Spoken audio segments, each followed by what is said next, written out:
열심히 사는데 왜 항상 돈이 없지? 왜 나에게만 이런 그지 같은 일들이 반복될까?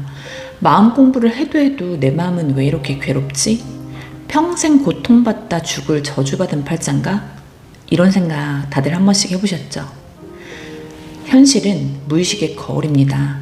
남 탓, 팔자 탓 할 거 없어요. 내 무의식에 설정된 세팅 그대로 이 현실이 출력되어지는 게 우주의 원리예요.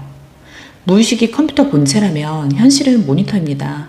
본체 하드웨어에 입력된 데이터를 바꾸지 않고 모니터 화면만 닦는다고 해서 출력되는 장면이 바뀔까요? 우주는 선악을 가리지 않습니다. 어떠한 가치 판단도 없이 오직 여러분이 내뿜는 에너지에 공명할 뿐이에요. 오늘 이 영상을 집중해서 보시고 나면 내 무의식이 현실을 만든다는 이 진리를 다시는 의심하실 수 없을 겁니다. 이번 영상에서는 무의식이 왜 현실의 거울인지, 그 원리를 역이용해서 현실 장면을 어떻게 바꾸는 건지, 2번 차크라가 무너져 있어서 수치심과 열등감, 비교의식에 힘든 분들을 위한 솔루션에다가 살 빼는 방법까지 아주 꾹꾹 눌러 담았습니다.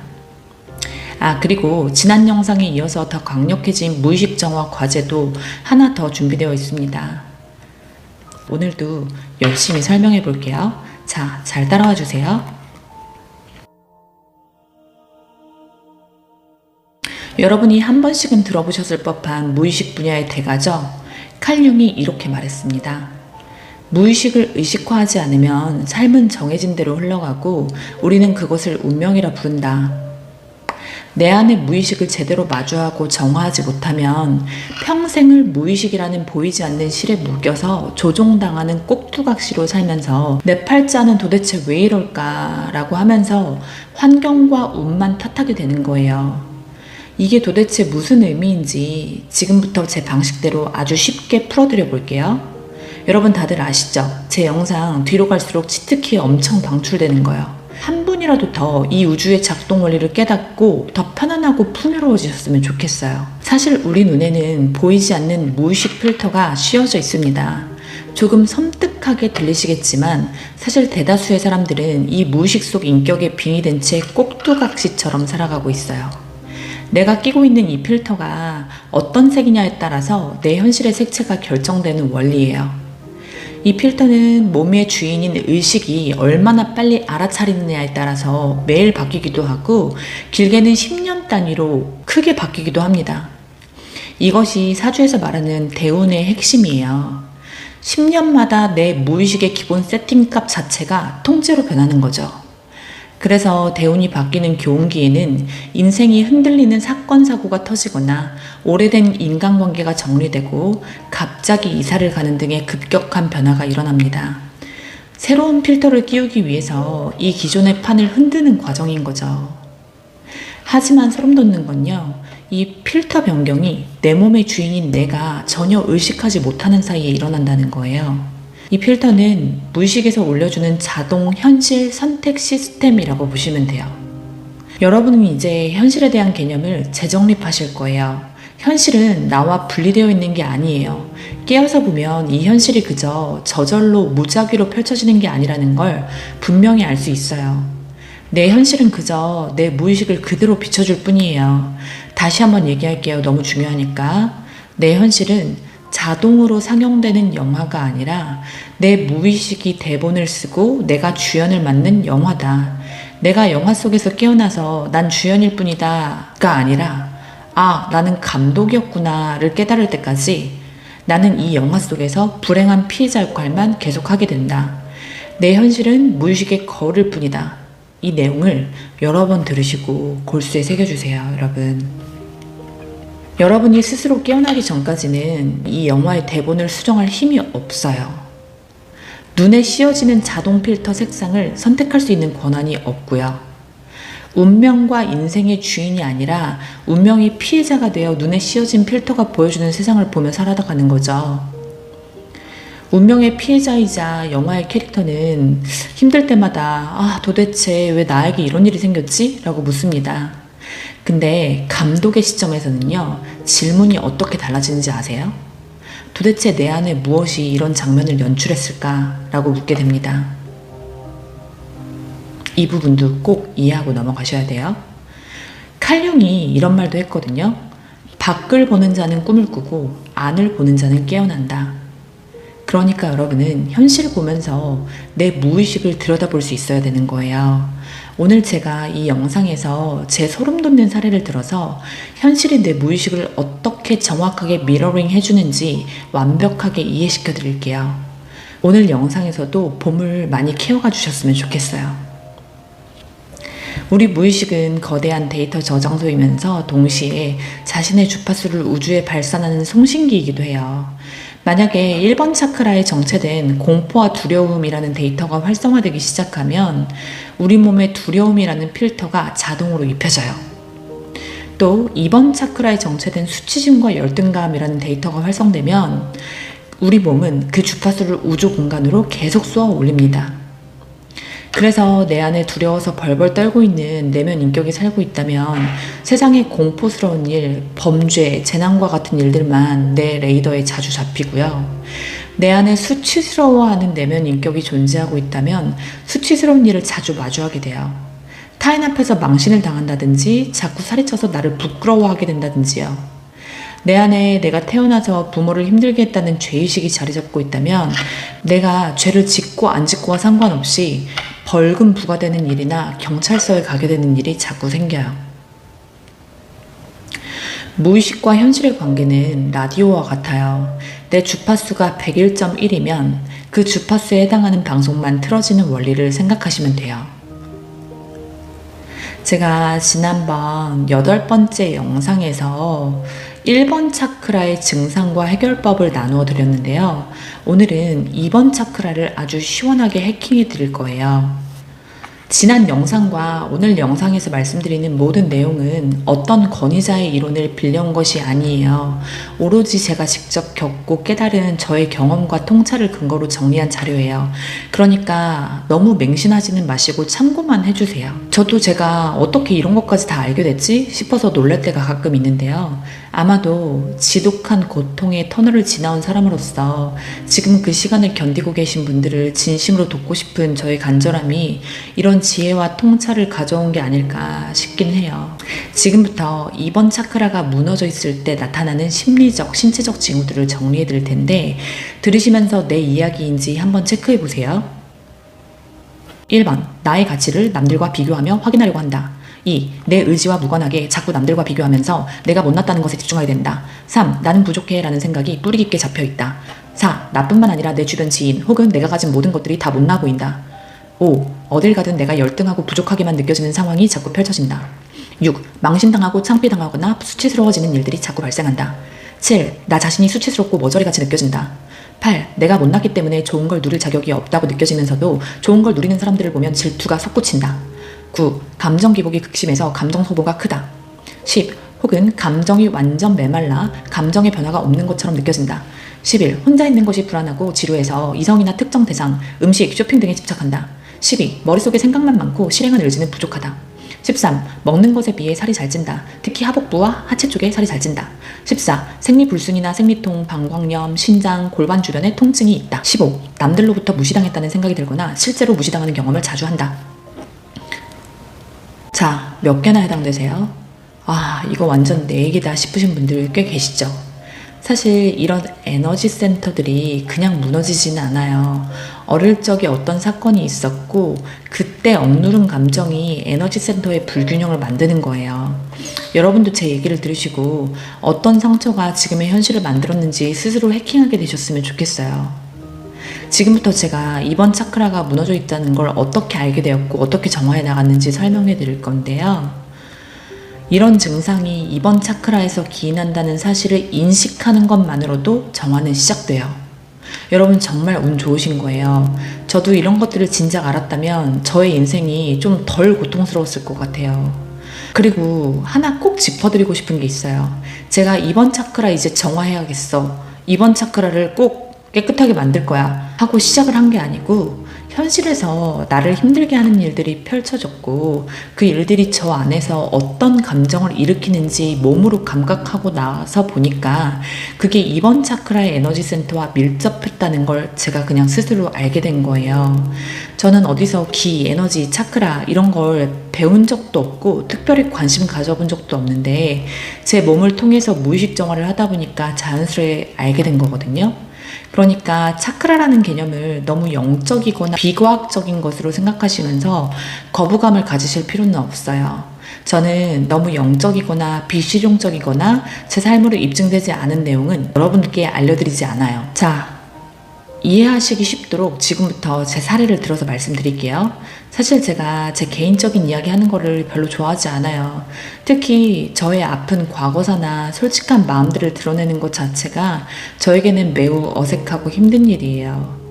저의 20년 지기 친구도 제가 이런 가정사가 있었다는 걸 모를 정도로 제 아픈 마음을 잘 드러내지 않는데 이 채널을 통해서 불특정 다수에게 저의 아픈 상처와 치부까지 드러내는 건 왜인 줄 아세요? 여러분이 저를 통해서 제 이야기를 들으시고 그 고단하고 아픈 삶을 치유받으시길 바라거든요. 제가 아니라 제 안의 신성이 그걸 바래요. 저는 유튜브 대본을 쓸 때마다 계속 저의 상처와 아프고 수치스러운 저의 경험들을 세상에 드러내라는 내면의 목소리를 들어요. 오늘 영상에서도 단 몇 분이라도 저의 이야기를 들으시고 본인의 아픔을 치유받으시길 간절히 바랍니다. 더불어서 제가 깨알같이 알려드릴 무의식 정화 방법, 원하는 삶을 창조하는 방법까지 다 가져가 주셨으면 좋겠어요. 저 이제 더 막 퍼주기로 결심했거든요. 저를 이용하세요, 여러분.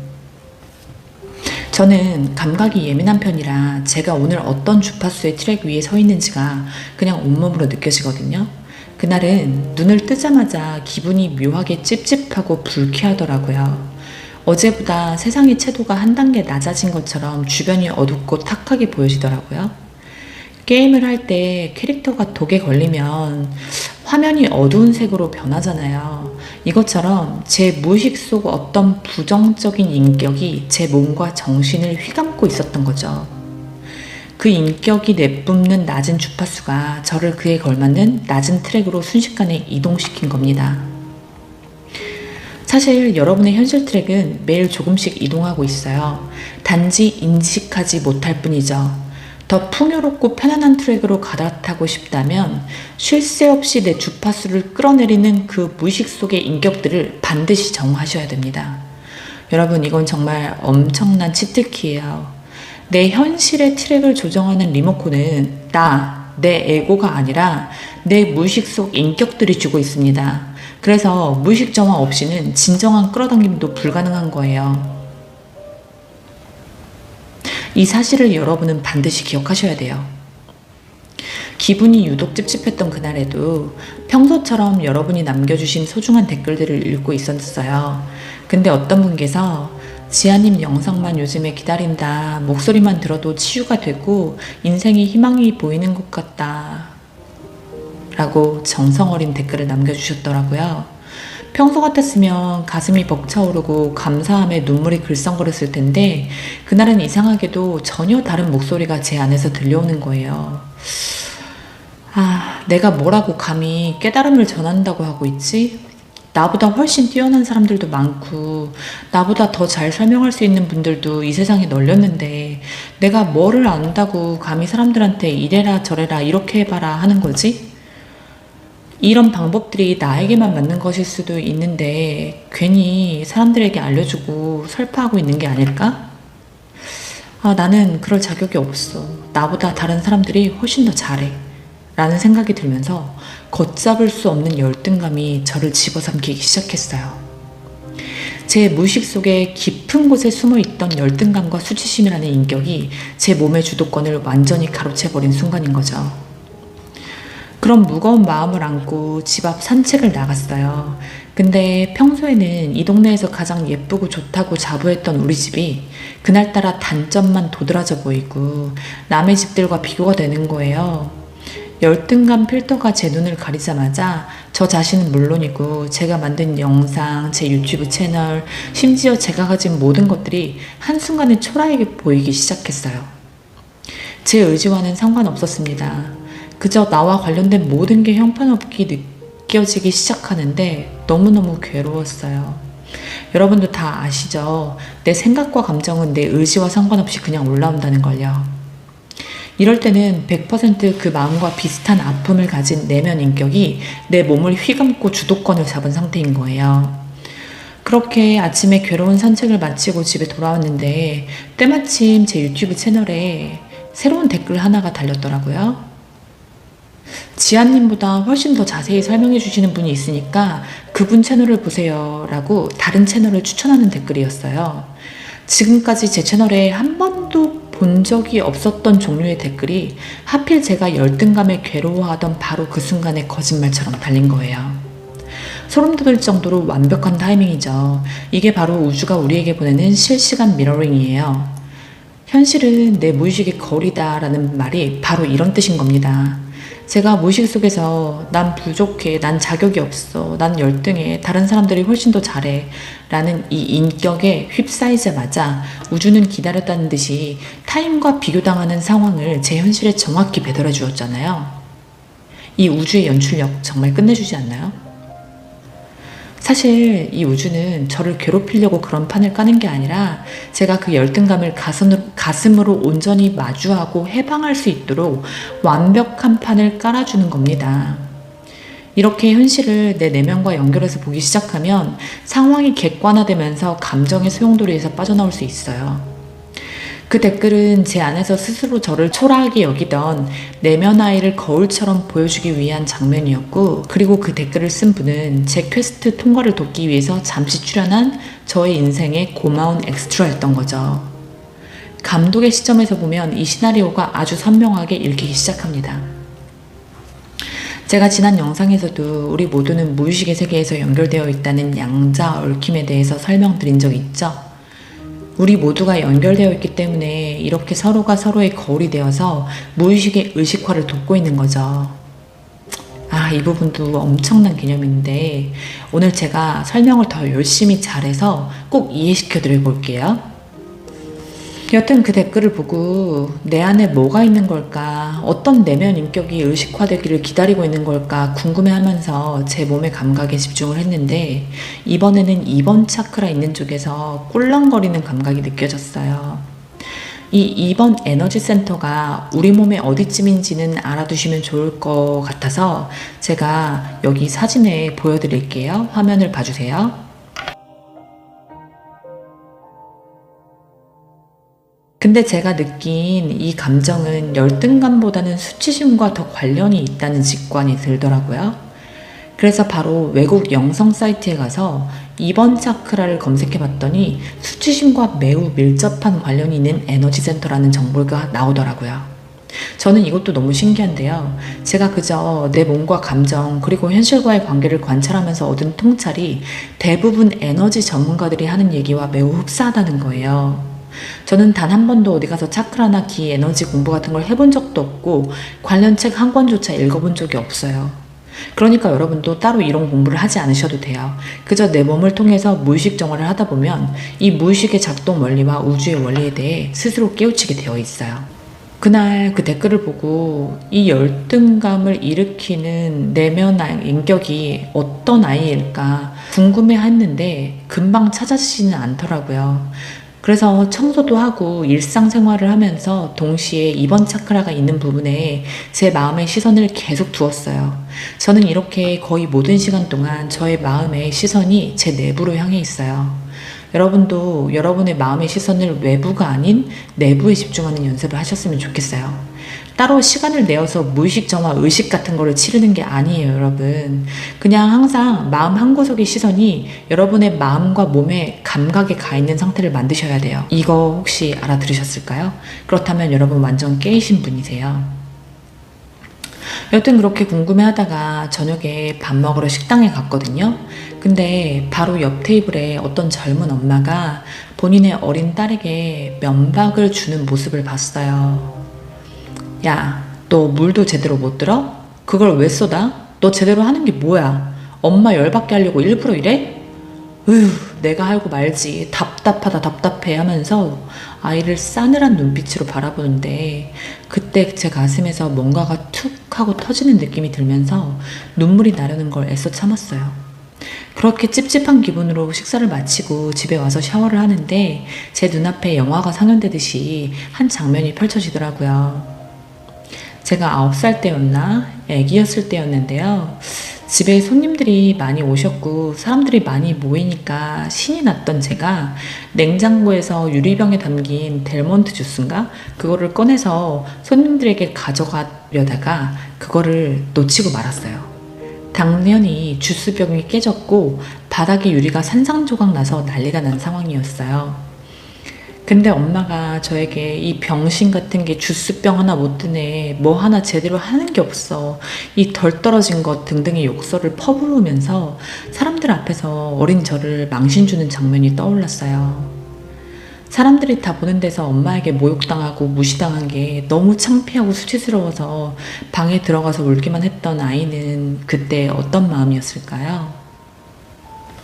손님들 앞에서 엄마에게 덜 떨어졌다라는 면박을 들었을 때 그 어린아이는 단순히 창피했던 게 아니에요.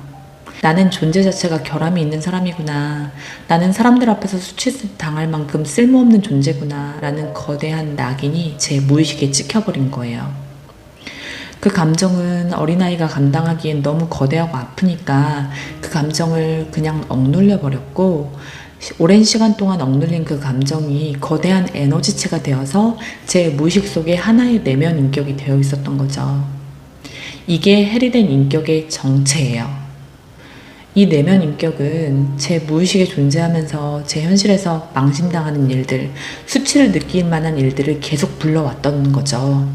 제가 그 아이를 알아보고 느껴서 흘려보내줄 때까지요. 이런 어릴 때의 양육 환경 덕분에 제 2번 차크라에 엄청난 수치심과 열등감이 심어졌던 거고요. 그날 하루 종일 열등감을 느끼고 나는 남들보다 부족하다라는 생각을 했던 건 지금 성인인 제가 아니라 그 아이였던 겁니다. 이 메커니즘 이해되세요? 그래서 제가 무언가 조금만 남보다 뒤처지는 것 같으면 그때 그 주스병을 깨고 남들 앞에서 수치심을 느낀 아이 인격이 튀어나와서 거봐, 너 역시 덜 떨어졌어. 넌 남들처럼 잘 못하잖아. 라고 속삭였던 거예요. 여러분, 어린 시절에 저 참 불쌍하고 안 됐죠. 근데 요즘은 무슨 생각이 드냐면 고통의 시간을 견뎌왔기에 고통받는 사람을 도울 수가 있는 거구나. 내가 스스로 열등하다고 느끼면서 우월해지려는 노력을 해왔으니까 오늘날의 나와 내 커리어가 있는 거구나. 그래서 어찌 보면 감사하다라는 생각이 자주 들어요. 여러분 기가 막히지 않으세요? 이 현실이 영화보다 더 영화같이 정교하게 시나리오를 쓰고 있다는 게 소름 돋고 놀라지 않으세요? 제가 열등감을 느끼고 있으니까 다른 유튜버와 저를 비교하는 사람을 엑스트라로 넣어주고 제가 수치심을 느끼며 인식하고 있으니까 제 안의 아픈 기억과 거의 일치하는 엄마에게 무시당하는 아이를 제 인상 시나리오에 넣은 게 너무 소름 돋지 않으세요? 영화 대본도 이렇게 쓰면 오버한다고 욕먹을 것 같아요. 맞죠? 이게 우연일까요? 아니요. 그건 저의 무의식이 밖으로 투사되어 상영된 맞춤형 치유 영화였어요. 우리 모두에게는 정화의 시기가 와요. 아, 나 예전에 정말 힘들었었어. 정말 상처받은 유년기 시절을 보냈지. 라고 하면서 피해자 의식에 갇혀 사는 걸 벗어나야 될 때가 와요. 이걸 다른 말로 카르마 해소 타이밍이라고도 하는데요. 지금 이 영상을 보고 이 내용을 이해하고 계시는 여러분 모두가 여러 생을 거치면서 영혼의 엄청난 데이터를 쌓아오신 분들이고요. 마침내 이번 생에서 카르마 해소 타이밍을 맞으신 겁니다. 여러분의 영혼은 여러분이 무의식 속에 켜켜이 쌓아둔 해묵은 감정 찌꺼기들을 지금 이 순간의 감정으로 생생하게 느껴서 흘려보내기를 원하는 거예요.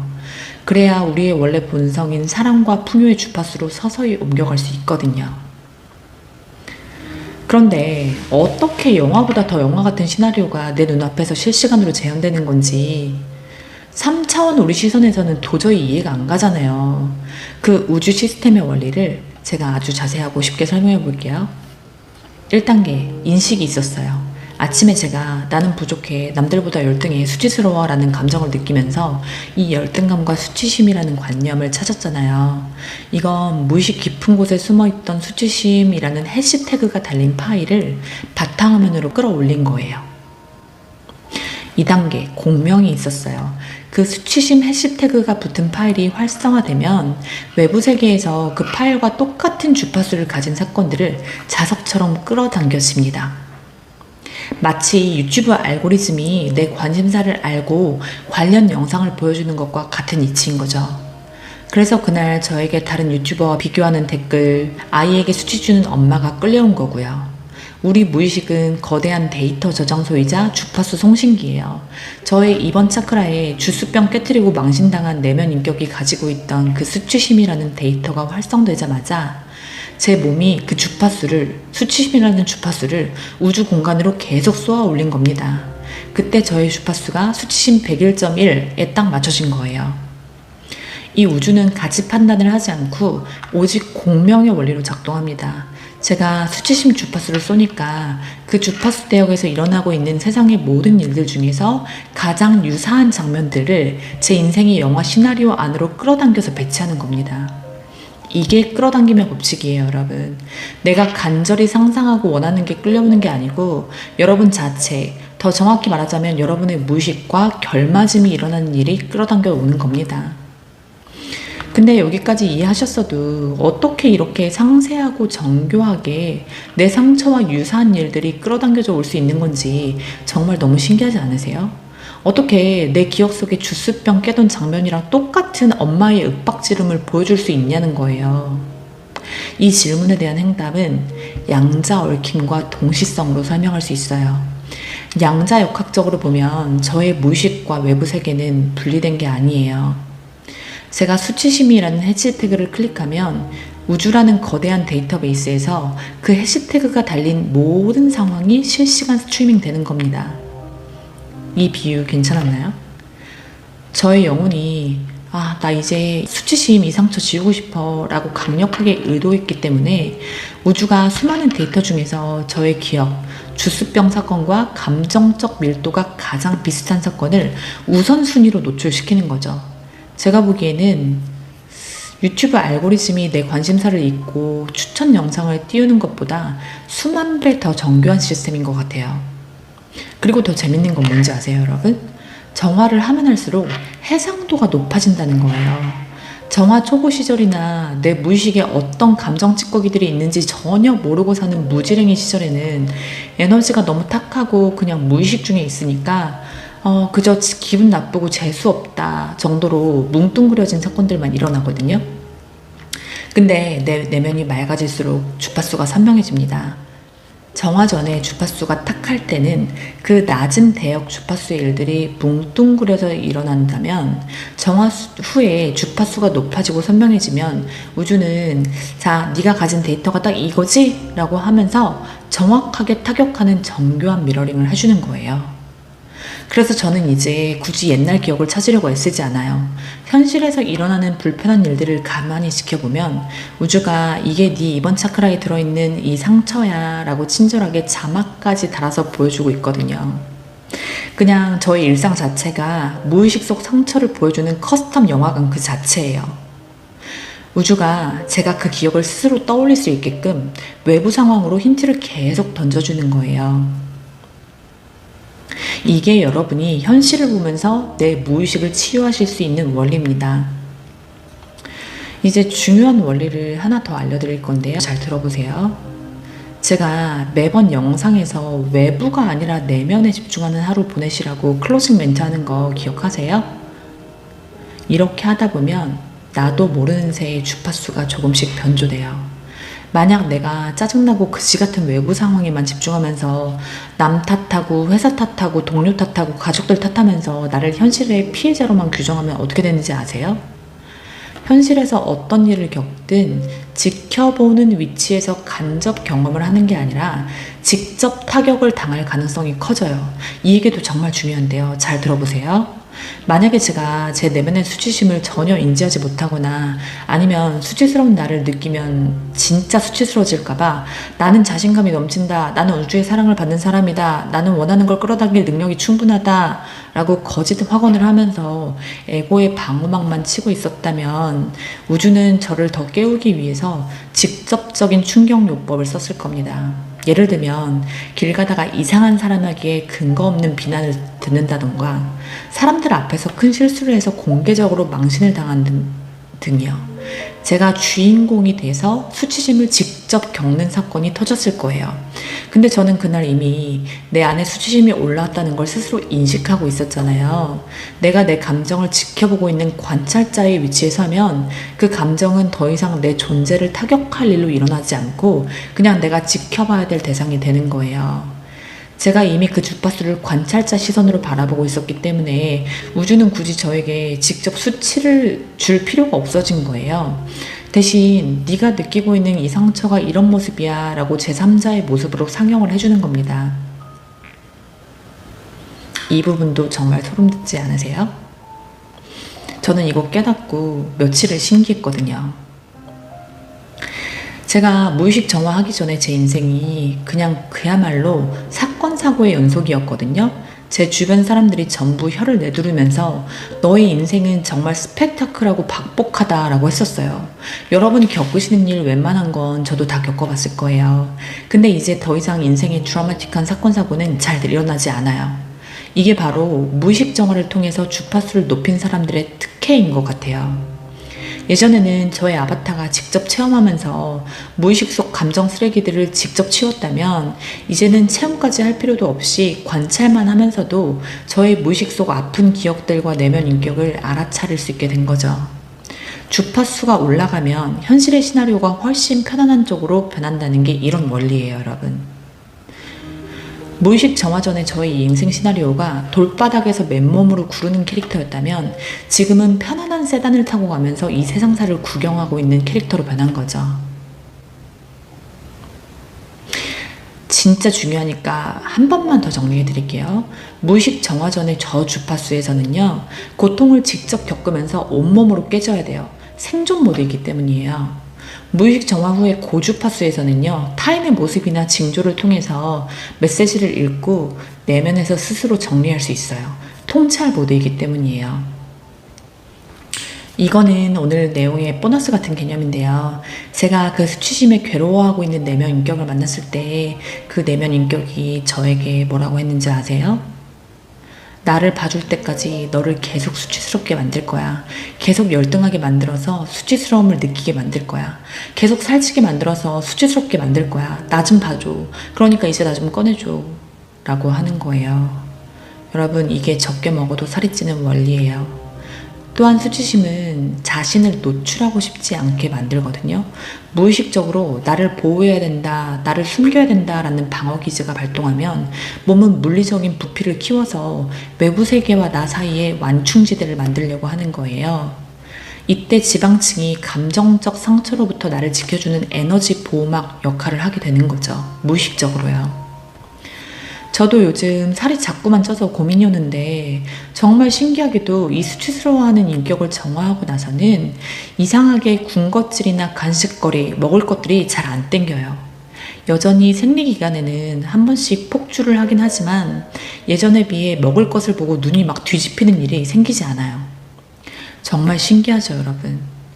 이뿐만 아니라 열등감, 수치심의 필터가 벗겨지니까 이제 남들과 나를 비교하면서 작아지는 일, 남의 집과 저희 집을 비교하는 일 자체가 사라졌어요. 그냥 그런 생각 자체가 들질 않아요. 이렇게 무의식 속 내면 인격은 현실 창조에 엄청난 능력을 가지고 있어요. 현실은 무의식에서 쏘아올리는 감정 주파수에 공명하여 펼쳐져요. 자, 이제 여러분이 궁금해하실 내용에 들어가 볼까요? 아니 도대체 왜 내 의식이 원하고 자주 생각하는 풍요와 평화의 힘은 약하고 하필 상처받은 내면 인격의 주파수가 그렇게 강력할까 궁금하지 않으세요? 그 해답을 알려드릴게요. 첫 번째, 무의식 속 상처받은 내면 인격은 지능을 가지고 있고요. 엄청난 창조의 힘을 가지고 있어요. 에너지가 일정 수준 이상으로 뭉쳐지면 지능과 주파수를 단독적으로 갖게 돼요. 여러분의 무의식 속의 내면 인격들은 생각과 감정이 수십 년간 한 지점에 응축되어서 만들어진 에너지 생명체 그 자체인 거예요. 이 내면 인격들은 인격화되어서 인정받고 해소될 때까지 계속해서 사건을 터뜨려요. 인생의 힘든 일들을 팡팡 가져오고 터뜨리면서 제발 이제 나 좀 봐줘, 나 좀 꺼내줘 라고 하는 거죠. 두 번째, 진폭의 차이 때문이에요. 우리가 원하는 걸 상상하면서 기분이 좋을 때 느끼는 주파수는 잔잔한 물결 같지만 내면 아이가 느끼는 공포, 억울함, 수치심, 분노는 거대한 해일과 같은 진폭을 가져요. 생존과 직결된 감정이기 때문에 이 주파수가 더 클 수밖에 없어요.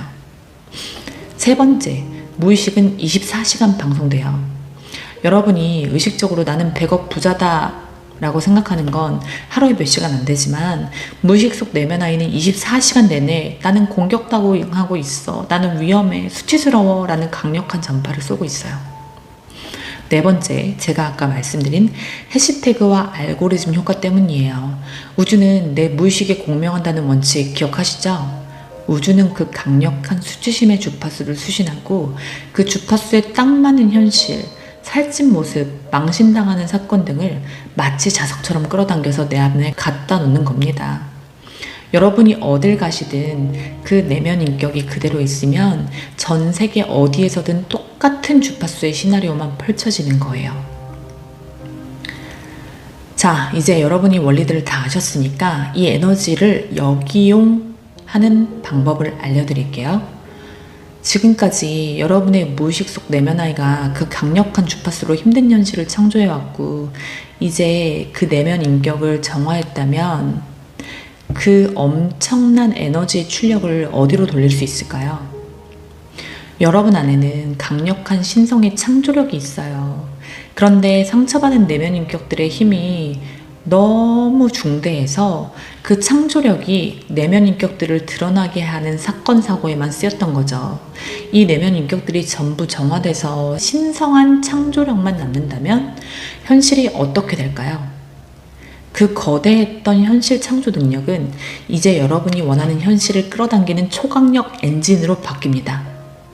이게 현실 창조, 끌어당김을 하기 전에 무의식을 먼저 깨끗하게 만들어야 되는 이유예요. 자, 이제 여러분의 이성이 어떻게 무의식의 현실을 창조하는지 충분히 납득하셨을 테니까 무의식을 깨끗하게 하는 방법, 무의식 정화 방법에 대해서 자세한 설명 들어갑니다. 근데 여러분, 저처럼 이 무의식의 원리와 우주의 작동 방식을 과학적 근거에 개인적 경험까지 싹 다 버무려서 이렇게 맛있게 설명해주는 사람 잘 없죠? 제 영상 진짜 도움 많이 되지 않나요? 저 이런 말 할 때 약간 푼수 같고 좀 귀엽지 않아요? 저는 제가 가진 이 통찰들을 여러분께 쉽게 설명하고 풀어드릴 때마다 얼마나 기분이 좋은지 몰라요. 제 에고가 얼마나 신이 나서 날뛰는지 나 잘했지, 얼른 칭찬해줘 라고 하게 되는 거예요. 제 에고의 신남이 느껴지세요? 사실 우리의 목적지는 이 에고를 없애버리는 게 아닙니다. 이렇게 아이처럼 응석 부리고 싶어하는 에고를 귀엽게 바라봐주고 다독이면서 함께 가는 거예요. 이게 제가 제 에고를 길들이면서 살아가는 방법이에요. 여러분, 제가 지난 영상에서 내드린 숙제 잘하고 계신가요? 제가 지난 영상에서 3가지 숙제를 드렸잖아요. 오늘 추가 과제를 내드리려고 하는데 지난번 영상에서 내드린 과제를 리마인드 해드리면서 오늘 추가된 과제까지 설명을 해드릴게요. 첫 번째 과제 기억하시나요? 한마디로 그 어떤 마음도 버리지 않기였는데요. 어떤 마음이 올라오든 그로 인해 어떤 감정을 느끼든 절대 판단하거나 미워하지 않기, 그저 모든 마음을 있는 그대로 인정해주는 연습하기, 빨리 괜찮아져야 돼, 빨리 평온해져야 돼 라고 억지로 다독이는 게 아니라 오히려 지금 내 감정은 너무나 정당하고 그럴만하니까 올라오는 것이다 라고 수용해주면서 연민의 눈으로 바라봐주기. 판단당하고 배척당한 감정은 받아들여질 때까지 몇 번이고 다시 나타난다는 이 우주의 원칙을 골수에 새기기. 여기까지가 지난번 1번 과제였습니다. 여러분, 억지 긍정에 세뇌되어서 아직도 슬프거나 화가 날 때, 아, 내가 아직도 공부가 부족해서 이래. 이런 생각하면 나쁜 일들이 끌려올 거야. 라고 생각하시죠. 여러분이 느끼는 그 감정은 아주 오랜 시간 동안 쌓여온 데이터의 결과물입니다. 그 자체로 너무나 정당한 것 그 자체예요. 슬퍼해도 괜찮아가 아니라 슬픈 게 당연해 라고 말해줘야 됩니다. 아시겠죠? 그리고 현실 속의 나쁜 일은 내가 그 감정을 인정할 때가 아니라 외면하고 억누를 때 더 튀어나오는 거예요. 꼭 기억하세요. 부정적 감정보다 더 위험한 건 억누르는 저항이에요. 지난번에 내드린 두 번째 과제도 열심히 하고 계시죠? 감정 쓰레기통 노트를 만들어서 검열 없는 배설하기. 왜가 아니라 일어난 일을 사실 그대로 적고 그로 인해 느낀 감정과 몸의 감각을 적기. 세 번째 과제였어요. 그냥 이렇게 살다 죽을란다. 이것도 내 운명이라면 받아들일란다 하는 내려놓기 연습하기까지가 지난번 영상에서 드린 과제였는데, 지난번 영상도 제 통찰 핵심만 모아놓은 중요한 영상이니까 안 보신 분들은 꼭 봐주시고요. 여기에 오늘 두 가지 과제를 더 추가해 드릴 건데요. 지금 당장 힘든 마음과 현실을 서서히 바꿔나갈 수 있는 치트키니까 잘 들어주세요. 첫째, 여러분은 오늘 이후로 제 클로징 멘트를 삶으로 살아내실 거예요. 제 클로징 멘트가 뭐였죠? 빠잉 하기 전에 제가 항상 하는 말이 뭐였죠, 여러분? 오늘도 외부가 아니라 내면에 집중하는 하루 보내시고요. 이 말 기억하세요? 기억하신다면 저의 찐팬 인정이에요. 여러분은 오늘부터 저의 이 클로징 멘트를 매 순간 삶으로 살아내실 거예요. 외부가 아니라 내면에 집중하기 시작하는 순간 외부 현실에 존재하는 문제는 힘이 서서히 약해지기 시작해요. 양자역학적으로도 관찰자가 에너지를 어디에 두느냐에 따라 파동이 입자로 고정된다는 말 들어보셨죠? 여러분이 외부의 그 문제에 집중을 하면 그 문제는 더 단단하게 고정되지만, 시선을 내부로 돌려서 그 고통을 일으키는 무의식을 정화하거나 비판단으로 수용을 해버리면 외부를 묶고 있던 그 에너지의 힘이 서서히 풀리게 되는 원리예요. 그리고 사실 우리가 힘들고 괴로운 건 외부 상황 그 자체 때문이 아니에요, 여러분. 그 외부 상황이 내 안에 특정 감정이나 기억을 건드리기 때문에 괴로운 거거든요. 예를 들어서 층간소음이 나를 괴롭게 만든다면 그 소리 자체가 괴로운 게 아니라 그 소리가 건드리는 내 안의 두려움과 피해의식 때문에 내가 괴로운 거죠. 그래서 여러분은 오늘부터 내가 싫어하고 두려워하는 어떤 일이 일어났을 때 외부 상황을 건드리려는 모든 노력을 포기하고 내부에 집중하실 거예요. 오늘 제 영상 내용 전체가 내부가 현실 속 사건들을 어떻게 끌어오는지에 대한 원리를 설명드린 거잖아요. 이 영상을 보시고 여러분이 내 무의식과 내 내면이 중요하다는 걸 뼈저리게 느끼고 외부를 고치려는 노력을 멈추셨으면 하는 마음에서 만든 영상이에요. 외부가 아니라 내면에 집중을 하시려면 마음속에 화두 하나를 항상 지니고 계셔야 돼요. 이것도 제 치트키인데 여러분한테만 알려드릴게요. 자, 여러분이 항상 마음속에 품으셔야 될 화두 나갑니다. 지금 내 안에 어떤 감정이 어디에서 일어나지? 입니다. 외부 사건이 터졌을 때 저 사람 왜 저래? 왜 이런 일이 나한테? 왜 일어났지? 라고 묻는 대신에 지금 내 안에서 어떤 감정이 어디에서 소용돌이 치고 있지? 라고 질문하세요. 남자친구가 연락이 없을 때 남자친구에게 집중하지 마세요. 남자친구에게 연락할 시간에 그냥 가만히 앉아서 그때 느껴지는 버림받은 기분이나 막막함을 피하지 말고 그냥 가만히 바라봐 주세요. 카드값 낼 돈이 없어서 불안하고 초조할 때 돈 빌리러 왔다 갔다 하시기 전에 그 초조함을 피하지 말고 몸의 감각으로 그저 느껴주세요. 아, 지금 초조함이 올라왔구나. 이 버림받은 기분이 올라왔구나 라고 이름을 불러주는 것만으로도 에너지는 외부가 아닌 내부로 수렴돼요. 이거랑 제가 지난번에 드린 과제인 감정 노트 쓰기를 병행하시면 금방 효과를 보실 거예요. 금방 외부 상황이 저절로 풀려나가는 일들도 경험하실 수 있을 거예요. 오늘 제가 한 가지 치트키를 더 드리려고 했어요. 결론만 말씀드리면 이 에고의 힘을 단번에 약화시킬 수 있는 방법인데요. 내가 내 안에서 목소리를 내는 자가 아니라 목소리를 듣는 자로 사는 방법을 알려드리려고 했어요. 이게 제가 오늘 드리려던 두 번째 치트키이자 과제였는데 오늘 이것까지 드리면 너무 정보의 과부하가 걸리실 것 같아서 오늘은 딱 한 가지 과제로 맞출게요, 여러분. 제가 다음 영상 가지고 올 때까지 꾸준하게 해주실 과제 4가지 다시 한번 정리해 드릴게요. 1번, 모든 감정은 그럴만하기에 올라오는 것이다. 내 안에 어떤 감정이 올라오든 너무 당연한 것이라고 바라봐준다. 2번, 감정 쓰레기통 노트에 내 느낌과 몸의 감각을 적기 훈련하기. 3번, 이렇게 살다 죽을란다 라는 내맡김 훈련하기. 4번, 하루 종일 외부가 아니라 내부에 집중하는 훈련. 어떤 일이 일어났을 때 상황이나 타인에게 가는 시선을 내부로 돌려서 지금 내 안에 어떤 감정이 일어나지? 라고 물어보는 훈련하기. 여기까지 잘 하실 수 있겠죠? 사실 제 채널 구독자분들의 연령대가 높으신 편이고 저의 엄마 또래의 분들도 많이 계셔서 제가 이런 표현을 하는 게 신뢰가 되지 않을까 싶긴 하지만 달리 제 감정을 표현할 단어가 없어서 그냥 그대로 표현할게요. 저는 여러분이 너무 기특하고 대견하고 자랑스러워요. 이 세상이 얼마나 자극적이고 혼란스러워요? 잠시만 정신줄 놔도 그냥 이 삶의 드라마에 빠져서 돈 더 벌려고 자식 잘 키워보겠다고 남들보다 더 잘 살아보려고 허우적대다가 이번 생 마침표 찍는 사람들이 인류의 대부분인데 여러분은 다르잖아요. 여러분은 이번 생에 진짜 나를 찾고자 계획하고 오신 용감한 영혼들인 거예요. 이미 전생에도 여러 번 영성적인 지식을 쌓으셨기에 이번 생에 저를 만나서 이런 얘기도 들으시고 이해도 하실 수 있는 능력이 있으신 거예요. 저를 포함해서 여러분들 정말 고생 많으셨습니다. 이제 거의 다 왔어요. 저도 여러분도 내 안에서 진짜 내 집, 내 신성을, 내 참나를 찾을 때까지 제가 옆에서 도와드릴게요. 그리고 마지막으로 이 얘기가 여러분께 위로가 될 것 같아서 고백할게요. 저도 사실 여전히 힘들어요, 여러분.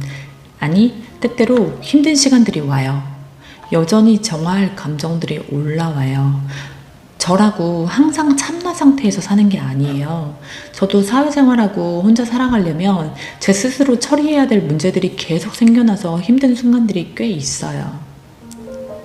저도 신성과 하나 되는 상태에 오래 머무는 연습을 하는 과정에 있는 거죠.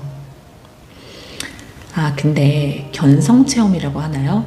완전 신성 상태가 되면 어떻게 되는지 아세요? 완전 그냥 바보 돼요. 저는 이런 체험을 살면서 몇 번 해본 적이 있는데 다음에 기회가 되면 영상에서 말씀드려 볼게요. 진짜 꿀잼이거든요. 여튼 저도 여전히 힘든 시간들이 있어요. 제가 얼마 전에 펑펑 울면서 제 신성에게 뭐라고 했는지 아세요? 나 하기 싫다. 이 유튜브에서 사이비 사기꾼 얘기 들으면서 이런 메신저 역할 하고 싶지 않다. 나도 사회에서는 꽤나 인정받고 능력 있는 사람으로 살아가고 있는데 굳이 내가 왜 유튜브에서 사짜 사기꾼 얘기 들으면서 지구 사람들 중에 1%나 이해할까 말까 한 이 마이너리그 중에 마이너인 영성 이야기를 하고 있어야 되는 거냐. 내 전 재산, 내 능력, 내 커리어 다 포기해도 좋으니까 그냥 나도 남들처럼 어린 시절에 부모님 따뜻한 사랑받고 구김없이 커서 사회생활 적당히 하고 여가 시간에 치킨 뜯으면서 드라마나 보고 결혼해서 아기 키우고 화목한 가족들 사이에서 소소한 행복 느끼면서 그렇게 평범하게 살아보고 싶다. 나는 그 누구의 도움도 못 받고 혼자 악착같이 살았는데 왜 나는 내 아픈 과거사 들춰내가면서 타인 치유해주는 역할을 해야 되는 거냐. 도대체 나는 누가 지켜주냐. 나도 기대고 싶다. 나도 보호받고 싶다. 라고 말하면서 펑펑 울었던 적이 있거든요. 소파에 앉아서 이런 얘기하면서 폭풍 오열을 하다가 하늘을 봤는데 웬 새 한 마리가 공중에 멈춰서서 저희 집 거실을 정면으로 뚫어지게 바라보고 있더라고요. 지나가는 게 아니라 제 눈을 맞추듯이 한참을 그 자리에서 힘겹게 날개짓하면서 멈춰서 있었어요. 여기 사진 첨부할게요.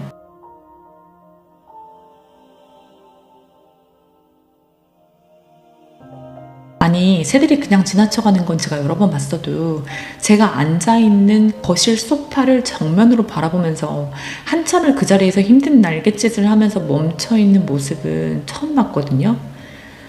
그때 그냥 직관으로 내 상위자가 보내줬구나 라는 게 느껴지더라고요.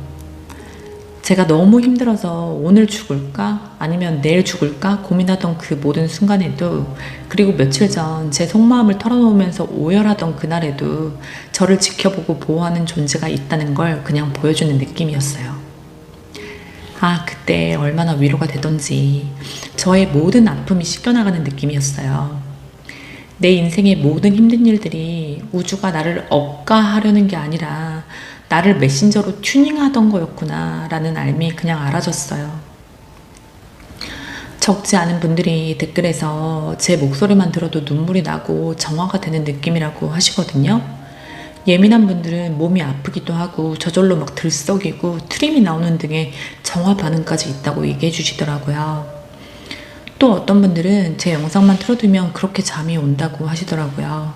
이건 제가 의도한 게 아니라서 저도 처음에는 되게 신기했는데, 생각해보니까 제가 제 상처를 스스로 마주하고 치유를 해왔기 때문에 같은 상처를 가진 여러분이 제 목소리를 들을 때 여러분의 억눌린 감정 등이 공명을 하는 것 같아요. 그래서 여러분 무의식에 갇혀있던 에너지가 눈물이나 몸 반응, 졸림이라는 물리적 형태로 터져 나오는 거고요. 아마 저의 고달팠던 인생 전체가 저를 메신저로 쓰려는 우주의 긴 훈련 과정이었다는 생각이 듭니다. 그래서 그냥 다 퍼드리려고 해요. 여러분이 저를 통해서 여러분 안에 진짜 내 집인 참나, 신성이 있다는 걸 알아차리실 때까지 제가 그 통로가 되어드리려고 해요. 오늘도 제 진심이 닿았기를, 한 분이라도 더 진짜 내가 누구인지 알아가는 이 여정에 발을 들이셨기를 진심으로 바랍니다. 그럼 여러분, 제가 다음 영상 가지고 올 때까지 제가 오늘 내드린 추가 과제까지 총 4가지 과제 열심히 해주시고요. 오늘도 외부가 아니라 내 내면에 집중하는 하루 보내세요. 빠잉.